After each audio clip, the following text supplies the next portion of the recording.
Assalamualaikum warahmatullahi wabarakatuh. Alhamdulillahirabbil alamin. Puji syukur kehadirat Allah yang telah memberikan kesehatan untuk kita semua. Terima kasih untuk kalian yang sudah like, yang sudah subscribe, dan juga sudah komen yang memberikan motivasi untuk kami dalam membawa atau menceritakan kisah-kisah yang lebih menghibur lagi. Nah, ini ada satu kisah tentang penggali kubur yang ceritanya itu ingin diangkat di channel ini. Sebut saja namanya Pak Roso. Pak Roso ini pekerjaannya sebagai penggali kubur. Dia itu dipanggil oleh RT atau warga sekitar itu setiap kali ada warganya yang meninggal dunia. Nah, Pak Roso ini bekerja dengan 3 orang lainnya yang sama-sama seprofesi sebagai penggali kubur. Nah, ceritanya ini Pak Roso waktu itu malam harinya sebelum Pak Roso ini mengerjakan tugasnya sebagai penggali kubur itu mendengar kabar kalau ada warganya yang meninggal. Sebut saja namanya Pak Asis. Pak Asis ini seorang kakek tua yang tidak mempunyai anak dan juga seluruh keluarganya ini meninggalkan Pak Asis. Jadi dia itu hidup hanya sebatang kara di rumah tua yang dia huni. Sementara istrinya itu sudah meninggal jauh sebelumnya. Pak Asis dan istrinya itu tidak mempunyai anak satupun. Nah, ini yang membuat Mbah Asis waktu itu hanya sendirian di rumah tua. Nah, mendengar Mbah Asis itu meninggal, Roso yang berprofesi sebagai penggali kubur dengan sigapnya tanpa pikir panjang di keesokan harinya tanpa harus menunggu aba-aba dari RT atau sesepuh di desanya itu, Pak Roso dan 2 temannya itu menyiapkan liang lahat untuk Mbah Asis. Nah, digali tanah yang sudah diarahkan oleh juru kunci makam, di mana letak tempat yang masih kosong itu diarahkan oleh juru kunci makamnya terlebih dahulu. Nah, setelah mendapatkan tempat, Pak Roso dan 2 temannya ini menggali dan juga mempersiapkan seluruh prasarana untuk pemakaman Mbah Asis, termasuk bambu dipotong-potong dan juga tanah yang dibulatkan yang dinamakan gelu. Itu kalau orang Jawa itu namanya gelu. Tanah yang dibulatkan sebagai pengganjal tubuh atau jasad yang akan dimakamkan di liang lahat. Nah, singkat ceritanya, Pak Roso dan 2 temannya ini semuanya itu sudah siap. Tinggal menunggu Mbah Asis itu selesai disolati. Nah, tidak berselang lama, rombongan jenazah yang membawa Pak Asis ini, rombongan pentaksiyah yang membawa jenazah yaitu Mbah Asis ini datang ke area makam tersebut. Nah, saat sampai di situ, nah karena memang Mbah Roso ini sebatang kara, ini tidak ada satu warga, yaitu kurang 1. Karena yang di posisi bawah itu sudah ada 2 orang yang siap untuk menangkap jasad Mbah Asis. Nah, kurang 1 ini akhirnya Mbah Roso ikut terjun juga untuk menerima jenazah yaitu Mbah Asis itu untuk ditaruh di liang lahat. Nah, Pak Roso itu tepatnya dia itu ada di posisi yang paling ujung, yaitu menangkap di bagian kepala dari Mbah Asis. Nah, 2 orang yang lainnya yang memang secara sukarela sudah turun ke liang lahat sebelumnya, nah ini menangkap jenazah dari Mbah Asis. Setelah jasad itu diarahkan ke arah kiblat, gelu atau tanah liat yang dibulatkan itu ditaruh di bagian-bagian tertentu sesuai dengan aturan yang ada. Nah, Pak Roso waktu itu dia harus menaruh gelu itu di belakang leher, di belakang kepala dari Mbah Asis. Nah, Pak Roso ini setelah menaruh gelu tersebut, dia tuh bangun dari liang lahat tersebut karena di sebelah satunya di antara dua orang di sebelah Pak Roso ini satu persatu udah mulai bangun dari atau keluar dari liang lahat. Nah, sementara Mbah Roso selesai gelu itu ditaruh di belakang leher, Pak Roso pun ikut naik dari liang lahat tersebut. Sementara bambu-bambu itu ditaruh di atas daripada jenazah Mbah Aziz. Setelah semuanya itu rapi, dimakamkan, dikubur dengan tanah, ditutupi dengan tanah. Tapi ada satu yang dilupakan oleh Pak Roso ini. Tapi waktu itu Pak Roso dia lupa, tapi dia tidak berani mengungkapkan kelupaannya itu kepada seluruh warga yang bertaksiah di makamnya Mbah Aziz ini. Nah, singkat ceritanya, selesai doa tahlil mayit ini sudah selesai, mereka itu semua bubar. Nah, Pak Roso pun ikut melangkahkan kakinya meninggalkan area pemakaman tersebut. Tugas sudah selesai. Nah, Pak Roso ini pulang ke rumah dan juga menemui keluarganya, yaitu Pak Roso. Kejadian awalnya, waktu Pak Roso ini ada satu kejanggalan yang dialami dirinya, itu ada yang dilupakan. Nah, malam harinya dugaan atas kelupaannya itu ternyata berdampak pada dirinya. Malam harinya itu sosok pocong yang hadir, yang datang menghantui Pak Roso itu berwajah seperti Mbah Aziz. Waktu itu Pak Roso ini dibilang takut, ya memang sangat takut. Karena apa? Ya pocong tersebut nyata-nyata berwajah seperti Mbah Aziz. Itu kali pertama Pak Roso ini melihat penampakan pocong setelah bertahun-tahun dia bekerja sebagai penggali kubur itu tidak pernah ditemui jenazah atau jasad yang baru dimakamkan. Nah, tapi ini kejadiannya saat dirinya memakamkan Mbah Aziz ini, kenapa Mbah Aziz datang menghantui Pak Roso? Datangnya Mbah Aziz dengan wujud pocongnya itu bukan seperti penampakan pada umumnya dengan wajah yang hanya menampakkan wajahnya saja, tapi dengan warna yang seperti marah, dengan tatapan wajah yang semakin memerah, itu yang membuat Pak Roso itu takut terbirit-birit. Itu hari pertama setelah pemakaman dari Mbah Aziz. Kejadian hari berikutnya itu saat dirinya itu sedang mampir atau nongkrong di salah satu warung.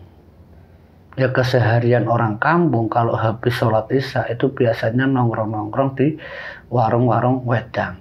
Nah, ini saat dia itu ngobrol-ngobrol dengan temannya, dia menceritakan pengalaman tentang sosok pocong yaitu Pak Aziz. Nah, pocong tersebut itu nyata hadir di antara orang-orang sekitar. Awalnya tidak ada yang sadar. Bayangan kain putih yang dilihat secara terus-menerus itu berubah menjadi nyata. Kalau putihnya sosok di balik pohon itu berubah menjadi pocong. Nah, seketika juga orang yang melihat tadi teriak pocong, pocong, pocong. Mereka yang sedang nongkrong di tempat warung itu seketika itu langsung kocar-kacir, walang kabut meninggalkan warung tempat mereka itu nongkrong. Ya, karena teriakan pocong-pocong itu spontan membuat mereka itu ketakutan.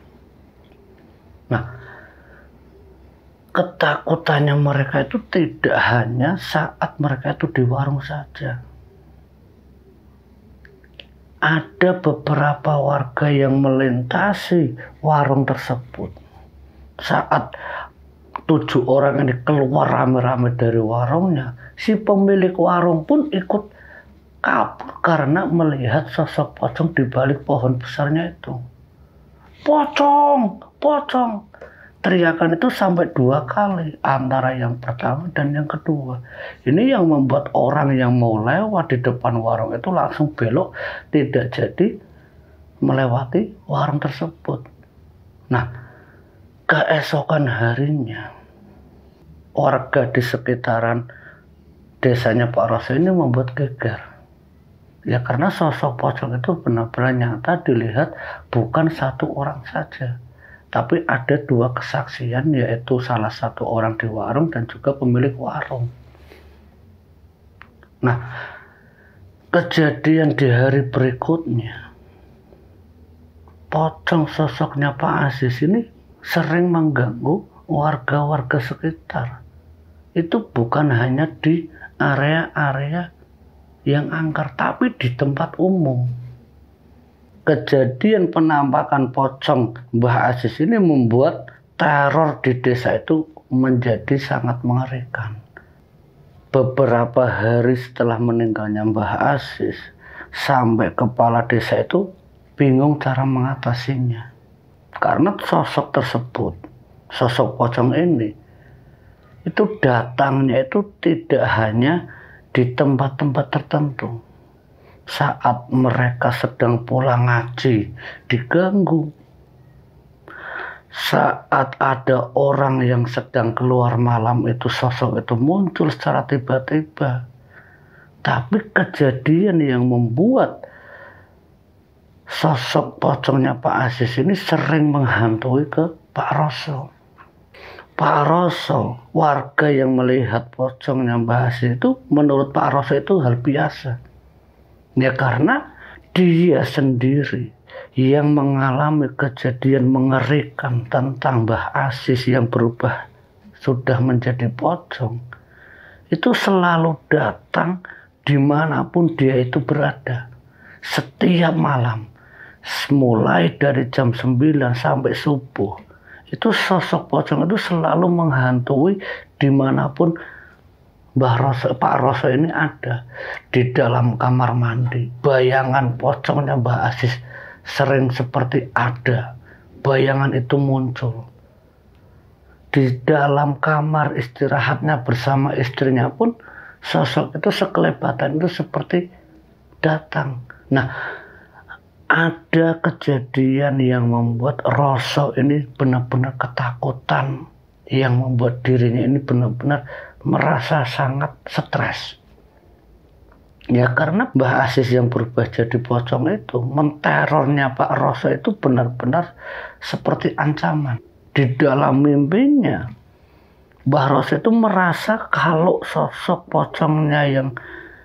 pocong tersebut itu mencekik dan menarik-narik Mbah Roso. Memang tidak mengucapkan apa-apa, tapi dengan tatapan matanya, dengan wajahnya yang jelas itu adalah pocong Aziz. Ini yang membuat Roso itu semakin bingung. Bahkan di setiap malam, dia ini tidak pernah berani keluar dari rumahnya. Karena setiap kali dia keluar, disitulah pocong Mbah Aziz itu mengikuti kemanapun langkah dari Mbah Roso. Kejadian teror ke Aziz ini sampai hampir setengah bulan lamanya. Dia merasakan bagaimana terornya Mbah Aziz yang berubah menjadi pocong. Dia baru teringat kalau dia telah melupakan sesuatu saat dirinya ini sedang memakamkan Mbah Aziz. Nah, kepala desa di situ beserta perangkat-perangkat desanya itu bingung harus dengan cara apa agar teror pocong Mbah Aziz ini tidak mengganggu di desa itu. Nah, salah satu orang di situ adalah seorang kiai, seorang praktisi juga, sempat berkomunikasi dengan pocong tersebut. Dari hasil komunikasinya, ternyata ada satu sebab yang membuat pocong itu sampai menampakkan diri dan menteror warga di situ. Hasil komunikasi yang bagaimana? Diceritakan ke Pak Lurah. Pak Lurah, mohon maaf, saat Mbah Roso ini memakamkan Mbah Aziz, coba Bapak sebagai kepala desa itu tanyakan ke Pak Roso. Coba tanyakan, saya minta tolong agar teror pocong ini tidak mengganggu lagi di desa ini. Nah waktu itu Pak Lurah itu segera bergegas menemui Pak Roso. Pak Lurah beserta kiai ini dan juga diikuti para bawahannya lurah ini termasuk perangkat desanya itu datang menemui Pak Roso. Ditemui seluruh rombongan kepala desa ini oleh Mbak Roso di rumahnya. Nah saat ditemui ini sosok pocongnya Mbah Aziz itu muncul di antara rombongan mereka yang sedang berdiri di tempat rumahnya Mbah Roso, yang seketika itu membuat seluruh perangkat desa di dalam rumahnya Mbah Roso itu lari menuju luar rumah. Nah, salah satu praktisi kiai ini tidak bergeming, tidak lari melihat sosok pocong yang benar-benar nyampak wujud utuh, yaitu sosok pocongnya Mbah Aziz. Pak Kiai ini menanyakan ke Pak Roso, Pak Roso tolong jawab sejujurnya. Karena Pak Lurah dan seperangkat itu sudah lari keluar dari rumahnya Pak Roso. Ya mereka ketakutan, tunggang-langgang lari terbirit-birit meninggalkan rumahnya Mbah Roso, yang di dalam rumahnya Pak Roso itu ada sosok pocong, yaitu pocongnya Pak Aziz. Dipaksa Pak Roso ini dipaksa jujur menjawab pertanyaan dari kiainya. Apakah Bapak ini ada ya yang terlewatkan saat Bapak ini sedang memakamkan Mbah Aziz? Saya minta tolong jawab dengan jujur. Waktu Pak Roso ini ingin menjawab waktu itu, dia itu sedikit berat mengatakannya. Tapi karena desakan terus demi desakan, sementara pocong yang di belakang Pak Kiai ini dengan tatapan tajamnya, dengan mata yang benar-benar menatap Mbah Roso ini, membuat Mbah Roso itu semakin gemetaran, keringat dingin itu keluar. Tapi dia memberanikan diri, ya karena ada Pak Kiai yang tidak bergeming dari tempat duduknya. Sudah, kamu tenang Pak Roso. Pocong Mbah Aziz ini tidak akan mengganggu sampean. Tapi sampean jawab dengan jujur. Dari tadi saya menanyakan, sampean belum menjawab sepatah kata pun. Apakah ada sesuatu yang sampean simpan, yaitu kerahasiaan tentang acara pemakaman Mbah Aziz? Mbah Roso menjawab, iya Pak Kiai, terus terang saya lupa. Saya meninggalkan satu ritual tertentu, satu hal yang saya lupakan. Tapi waktu kejadian itu Pak, kata Pak Roso ke kiainya, tapi waktu itu Pak Kiai, tanah itu sudah menutupi jenazah Mbah Aziz. Saya baru tersadar saat saya itu bangun dari liang lahat. Saya ingat betul, tapi waktu itu saya tidak berani mengucapkan ke siapapun. Yang saya lupakan itu satu Pak Kiai, tali pocong yang ada di kepalanya belum sempat saya lepaskan. Betul dugaan saya Pak Roso. Inilah penyebab kalau pocong Mbah Aziz itu keluar dari makamnya dan menteror warga di sini. Ini seperti hasil komunikasi saya dengan pocong, yaitu Mbah Aziz di belakang saya ini. Sementara Mbah Aziz ini belum pergi juga. Dia benar-benar ada di belakang kiai ini yang masih menatap Mbah Roso, yang masih menatap Pak Roso. Pak Roso ini tidak sedikit pun berani memandang sosok pocong yang ada di belakang Pak Kiai ini. Nah, setelah dijawab tersebut, sosok ini dibacakan doa oleh Pak Kiai ini untuk pergi. Nah, saat itu juga pocong itu meninggalkan. Nah, setelah apa yang disampaikan Mbah Roso ini terjawab, esok harinya Pak Kiai ini menyampaikan ke kepala desa dan juga perangkatnya, yaitu meminta agar area pemakamannya Mbah Aziz itu dibongkar kembali dan dimakamkan ulang. Nah waktu itu sebagai kepala desa itu menolak. Ya bagaimana ini bisa terjadi? Orang yang sudah meninggal, ya biarkan saja. Kenapa harus dibongkar? Lagian juga tidak mengganggu. Apakah Bapak tidak tahu kalau akhir-akhir ini pocong yang berwajah Pak Aziz itu menteror warganya Bapak sendiri? Kenapa Bapak melarang kalau area pemakaman Mbah Aziz ini dibongkar? Maksudnya apa Pak Kiai? Kata Pak Lurah waktu itu. Begini Pak Lurah, ada satu yang membuat pocong itu berkeliaran menteror warga di sini. Itu karena ulah dari Pak Roso.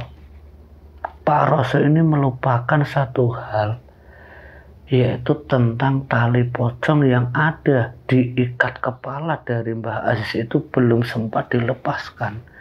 Dia itu lupa tidak melepaskan tali pocong itu sebelum tanah itu diuruk untuk menutupi jenazah itu. Dia itu melupakan.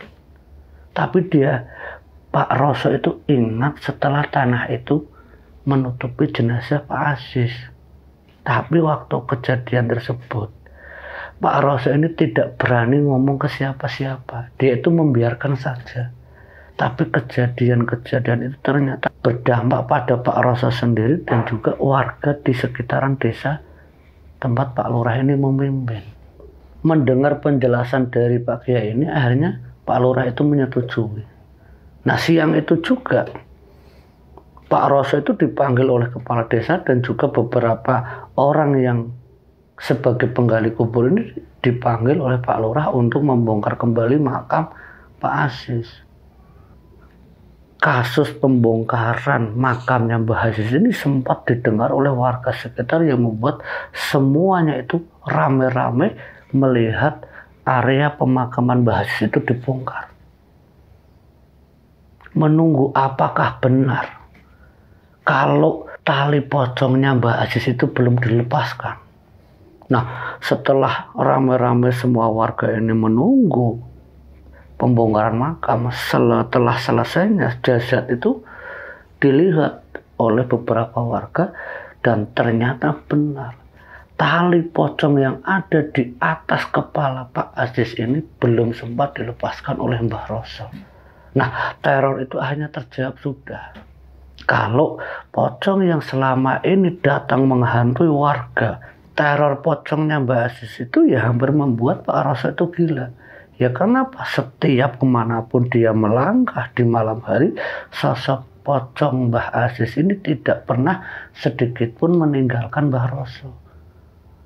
Ini yang membuat Pak Roso ini benar-benar menjadi orang yang seperti orang gila. Depresi, beban mental, ketakutan yang berlebihan.